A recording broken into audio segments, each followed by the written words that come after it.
अस्सलाम वालेकुम। जो ग्रास की हमारे पास अभी वैरायटी मौजूद है, इसमें 10 mm फुल ग्रीन है, 15 mm ये भी फुल ग्रीन है, 20 mm ये मिक्स ग्रीन है। इसमें ड्राई ग्रास भी है अंदर और फ्रेश ग्रास भी है। इसी तरह ये 20 mm है, ये फुल ग्रीन है, इसमें ड्राई नहीं है, फुल ग्रीन है ये। फिर इसकी 30 mm में है, 30 mm में ये मिक्स ग्रीन है, ड्राई और फ्रेश ग्रास दोनों है इसमें।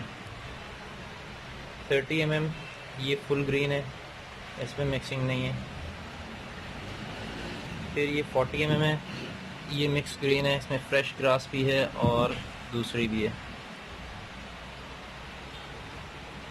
40 mm ये फुल ग्रीन है। इसके बाद फिर ये 50 mm है, ये मिक्स ग्रीन है, इसमें ड्राई ग्रास भी है और फ्रेश भी है।